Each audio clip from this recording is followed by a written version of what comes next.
Bismillahirrahmanirrahim. Assalamualaikum warahmatullahi wabarakatuh. Saya Izan Arija dari Fakultas Hukum Universitas Surya Kencana. Semester 3C. Di sini saya akan mereview Jurnal Hukum Administrasi Negara pertemuan kedua yang dibuat oleh Haji Jawade Hafid SHMH dan juga dosen pengampu dari Fakultas Hukum Universitas Surya Kencana, yaitu Bapak Dr. Haji Dedi Mulyadi SHMH, dan juga dosen pengampunya yaitu Bapak Dr. M. Rendi Aridayandi SHMH. Di sini judul jurnalnya yaitu Malfungsi Hukum Administrasi Negara dan Upaya Melakukan Rekonstruksi Sistem Hukum yang Ada Menuju Hukum yang Melayani. Dari Fakultas Hukum Unisula. Paham negara hukum tidak dapat dipisahkan dari paham kerakyatan, sebab pada akhirnya hukumlah yang mengatur dan membatasi kekuasaan negara atau pemerintahan. Hukum ditempatkan sebagai aturan main dalam penyelenggaraan kenegaraan, pemerintahan, dan kemasyarakatan, di mana tujuan hukum itu sendiri antara lain diletakkan untuk menata masyarakat yang damai, adil, dan bermakna. Artinya, sasaran dari hukum adalah terciptanya kegiatan kenegaraan, pemerintahan, dan kemasyarakatan yang bertumbuh pada keadilan, kedamaian, dan kemanfaatan atau kebermaknaan. Menurut Marcel Waline, pengertian hukum administrasi negara adalah keseluruhan aturan-aturan yang menguasai kegiatan-kegiatan alat-alat perlengkapan negara yang bukan alat perlengkapnya perundang-undangan atau kekuasaan kehakiman menentukan luas dan batas-batas kekuasaan.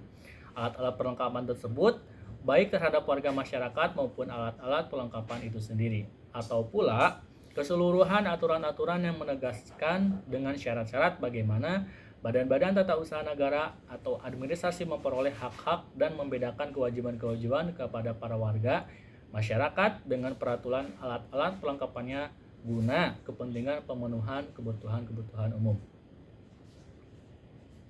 Di masa sekarang ini, hukum administrasi negara dan aparaturnya memegang peranan yang sangat besar karena negara memberikan kewenangan kepada penguasa untuk menyelenggarakan kepentingan dan kesejahteraan rakyat secara langsung, sehingga fungsi negara menjadi aktif. Dari uraian di atas, maka sangat penting untuk mengetahui bahwasanya fungsi hukum administrasi negara dan upaya melakukan rekonstruksi sistem hukum yang ada menuju hukum yang melayani. Selanjutnya, negara adalah wadah bangsa untuk mencapai cita-cita atau tujuan bangsa. Tujuan negara adalah merupakan kepentingan utama daripada tatanan suatu negara. Indonesia sendiri adalah negara hukum yang menganut konsep welfare state atau negara kesejahteraan. Sebagai negara hukum yang bertujuan mewujudkan kesejahteraan umum, setiap kegiatan harus diorientasikan pada tujuan yang hendak dicapai berdasarkan hukum yang berlaku sebagai aturan kegiatan kenegaraan, pemerintah, dan kemasyarakatan. Untuk mencapai tujuan negara, pemerintah dan aparatnya harus menggunakan aturan main atau rule of the game yang berlandaskan kepada kebenaran, kejujuran, dan keadilan. Disinilah letak kepentingnya hukum bagi suatu masyarakat atau negara. Menurut Syahran Basah, ada 5 fungsi dalam kaitannya dengan kehidupan masyarakat. Yang pertama, direktif, yaitu sebagai pengarah dalam membangun atau membentuk masyarakat yang hendak dicapai sesuai dengan tujuan kehidupan bernegara. Yang kedua, integratif, yaitu sebagai pembina kekuasaan bangsa. Yang ketiga, stabilitatif atau sebagai pemelihara, termasuk ke dalamnya hasil-hasil pembangunan dan penjaga keselarasan, keserasian, dan keseimbangan dalam kehidupan bernegara dan bermasyarakat. Yang keempat, perspektif, sebagai penyempurna terhadap tindakan-tindakan administrasi negara maupun sikap tindak warga negara dalam kehidupan bernegara dan bermasyarakat. Yang kelima, yaitu ada korektif, yaitu baik terhadap warga negara maupun administrasi negara dalam mendapatkan keadilan. Sebagai negara kesejahteraan, tugas pemerintah dalam menyelenggarakan kepentingan umum menjadi sangat luas. Untuk itu diperlukan adanya kekuasaan untuk bergerak dalam administrasi negara sesuai dengan kewenangan yang diberikan. Setidaknya ada 3 masalah utama yang dihadapi oleh aparatur pemerintah sebagaimana penelitian yang dilakukan oleh Komisi Nasional atau KHN, yaitu yang pertama, rendahnya kualitas pelayanan publik yang dilaksanakan oleh sebagian aparatur pemerintahan atau administrasi negara dalam menjalankan tugas dan fungsinya.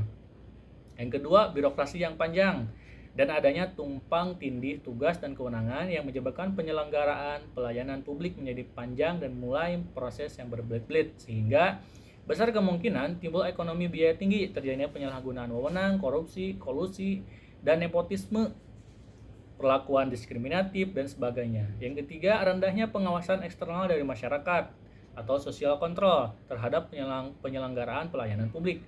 Sebagai akibat dan ketidakjelasan standar dan prosedur pelayanan, serta prosedur penyampaian keluhan pengguna jasa pelayanan publik, karena itu tidak cukup dirasakan adanya tekanan sosial yang memaksa penyelenggara pelayanan publik harus memperbaiki kinerja mereka.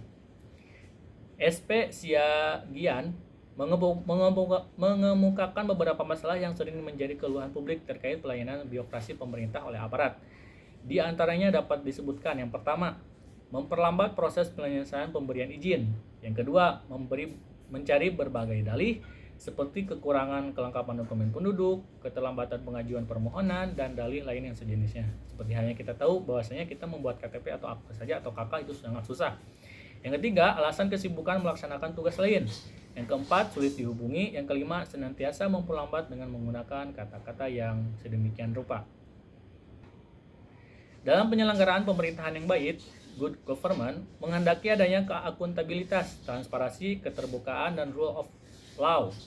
Pada penyelenggaraan pemerintahan yang bersih menuntut kebebasan praktek yang menyimpang dari estetik administrasi negara. Asas-asas good government ini tertuang dalam pasal 3 Undang-Undang Nomor 28 Tahun 1999 tentang penyelenggaraan negara yang bersih dan bebas dari korupsi, kolusi, dan nepotisme, yakni yang pertama, asas kepastian hukum. Yang kedua, asas tertib penyelenggaraan negara. Yang ketiga, asas kepentingan umum. Yang keempat, asas keterbukaan. Yang kelima, asas proporsionalitas. Yang keenam, asas profesionalitas. Yang kelima, asas akuntabilitas.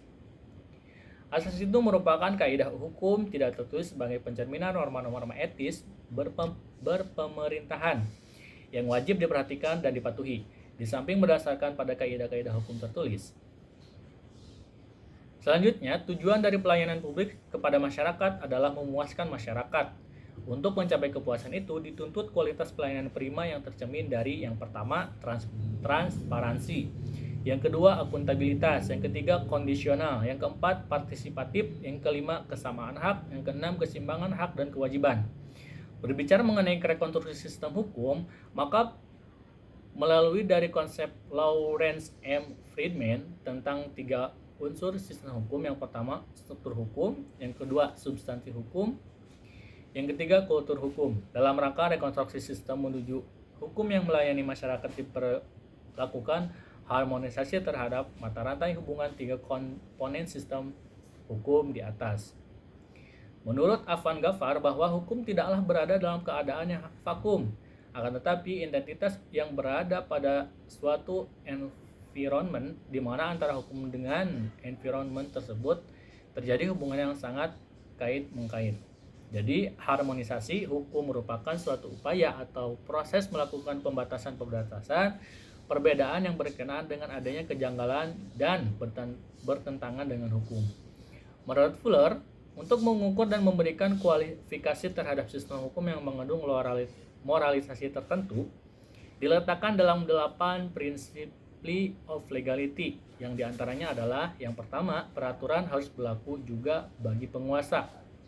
Yang kedua, aturan-aturan yang telah dibuat harus diumumkan kepada mereka yang menjadi objek pengaturan aturan-aturan tersebut.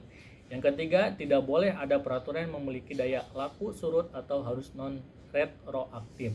Yang keempat, dirumuskan secara jelas. Yang kelima, tidak boleh mengandung aturan-aturan yang bertentangan satu sama lain. Yang keenam, tidak boleh mengandung beban atau persyaratan yang melebihi apa yang didapatkan. Yang ketujuh, tidak boleh menerus diubah. Yang kedelapan, tidak ada kecocokan atau harus ada kecocokan atau konsistensi antar peraturan yang diundangkan dengan pelaksanaan sehari-hari. Hukum yang melayani kebutuhan masyarakat. Agar supaya hukum itu tidak akan menjadi ketinggalan oleh karena lajunya perkembangan masyarakat, ciri-ciri yang terdapat dalam paradigma ini adalah yang pertama, perubahan yang cenderung diikuti oleh sistem lain karena kondisi ketergantungan. Yang kedua, ketertinggalan hukum di belakang perubahan sosial. Yang ketiga, penyesuaian yang cepat dari hukum kepada keadaan baru. Yang keempat, hukum sebagai fungsi pengabdian. Yang kelima, hukum berkembang mengikuti kejadian, berarti di tempatnya adalah di belakang peristiwa, bukan mendahului. Menurut Sujono Sukanto, mengemukakan bahwa penegakan hukum terletak pada faktor-faktor yang mempengaruhinya. Faktor itu mempunyai arti yang netral, sehingga dampak positif maupun negatifnya terletak pada substansi atau isi faktor tersebut. Faktor tersebut adalah yang pertama faktor hukum, yang kedua faktor penegak hukum, yang ketiga faktor sarana, yang keempat faktor masyarakat, yang kelima faktor kebudayaan. Demikian yang bisa saya sampaikan tentang jurnal ini. Terima kasih. Wassalamualaikum warahmatullahi taala wabarakatuh.